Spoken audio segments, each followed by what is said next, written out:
서울 은평구 진관해동. 지금은 현대적인 모습의 은평뉴타운이 자리 잡고 있지만 과거 이곳엔 기자들을 위한 특별한 마을이 있었는데요. 바로 기자촌입니다. 사라진 마을, 하지만 이름만은 남아있는 기자촌의 이야기를 시작합니다.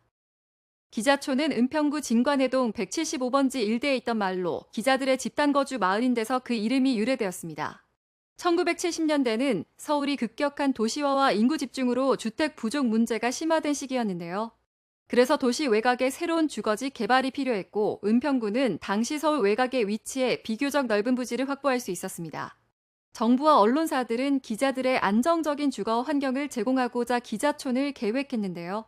기자촌은 주택 부족 문제 해결과 기자들의 공동체적 생활 공간을 제공하는 역할도 했습니다. 기자촌에 거주하는 언론인들은 서로 유대감을 형성하고 이곳은 언론계의 하나의 네트워크로 기능하게 되었습니다. 당시 언론인들은 국가적으로 중요한 역할을 담당했지만 그 이면에는 정부의 통제를 받는 위치에 있었는데요. 기자촌은 언론과 정부의 복잡한 관계를 상징적으로 보여주는 공간이기도 합니다. 은평구 기자촌은 1970년대 초반에 구체적인 계획이 수립되었고 언론사와 정부의 협력을 통해 주거단지가 조성되었습니다. 기자촌은 북한산 바로 아래 가파른 언덕에 자리 잡고 있었는데요. 여름 장마에는 비가 들이치고 겨울에는 난방시설 문제로 사람이 살기 어려웠습니다. 초창기 기자촌은 수돗물이 나오지 않아 하루에 한 번씩 트럭으로 물을 실어오고 대중교통수단이 없어 20여 분간 논길을 걸어 구파발로 나가야만 버스를 탈 수 있었습니다. 기자촌 언론인들의 진솔한 삶의 기록이 담긴 기자촌과 나에는 험난했던 공사의 흔적이 고스란히 담겨 있습니다. 당시 기자협회 주택 담당 부회장이었던 정만호 씨는 당시의 상황을 기록으로 잘 정리해 두었는데요. 1969년 한국기자협회가 무주택 회원들을 위해 진관해동 175번지 일대 5만 6천 평의 택지를 조성해 414동의 주택을 짓고 회원들이 입주해 살았다. 회원들은 대지 불합의로 20만 원을 내고 주택 건설비는 개인당 70만 원을 대출받았으나 정부 보조는 없었다. 당시 주택공사는 평당 2,500원을 제시했지만 기자협회는 협상 끝에 평당 1,850원의 계약을 마쳤다. 하지만 건설 경험이 없던 기자들은 공사 시작부터 어려움에 부딪히고 시공회사는 공사비만 챙기고 부도를 내버렸다. 이후 국방부 건설본부의 자문을 받아 공사를 다시 진행하면서 71년 1월 23일 기자촌 공사의 마무리를 선언했다. 당시 언론인들은 기자촌을 새로운 도약의 터전으로 삼고 그 환경 속에서도 작은 즐거움을 찾기 위해 노력했는데요.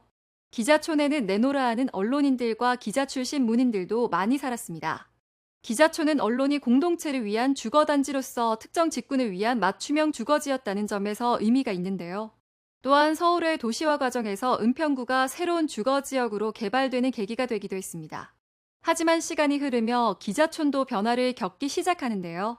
1980년대 이후 서울의 도시화가 가속화되며 기자촌은 점차 낡은 주거지로 전락하게 됩니다.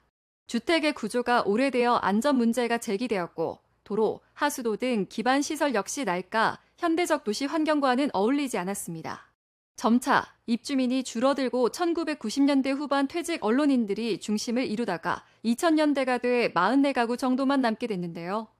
2000년대 은평뉴타운 사업이 시작될 때 기자촌은 그린벨트 지역이라 제외될 것이라고 생각했고 정비구역에 포함되지 않았지만 이후에 다시 포함되었습니다. 결국 2006년 은평뉴타운 건립에 따라 철거돼 현재는 공원부지로 지명만 남아있게 됐습니다. 또한 서울의 도시 확장과 주거난 해결을 위해 대규모 재개발 사업이 필요하다는 목소리가 커졌는데요. 기자촌이 위치한 은평구 진관동 일대는 비교적 넓은 부지를 활용할 수 있는 잠재력이 있었기에 서울시의 재개발 대상이 되었습니다.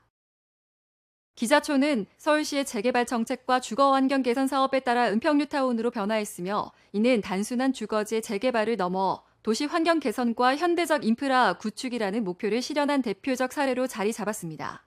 특히 기자촌은 은평뉴타운 개발 계획에 포함되며 역사 속으로 사라지게 되는데요. 주민들이 이주한 뒤 기자촌은 철거되고 그 자리에 현대적인 주거 단지가 들어서게 됐습니다. 은평구는 2016년 기자촌 마을 건립 50주년을 기념하여 홈커밍데이를 진행했는데요. 홈커밍데이는 미국에서 시작된 행사로 본인이 졸업한 고등학교를 졸업 30년 되는 해에 가족들을 동반하고 모교를 방문, 후배들과 만나는 축제의 자리입니다. 기자촌은 지금은 모두 사라지고 공원부지로 남아있지만 기자들을 비롯한 문인, 정치인들도 거주했던 곳으로 한국 근대 문학을 대표하기 좋은 곳인데요. 그래서 이곳 기자촌에는 2026년 국립한국문학관이 개관될 예정입니다. 은평구 기자촌에 한국문학관이 들어서는 배경은 크게 기자촌의 역사적 상징성과 서울시의 문화 인프라 확충 노력에 기인합니다. 한국문학관은 국내 문학의 역사와 가치를 보존하고 전시하는 공간으로 문학과 언론의 중심지였던 기자촌의 정체성과 어우러지며 탄생하게 되었습니다. 한국문학관은 은평구의 문화적 위상을 높이고 서울 서부권의 문화관광 중심지로 자리매김할 것으로 기대됩니다.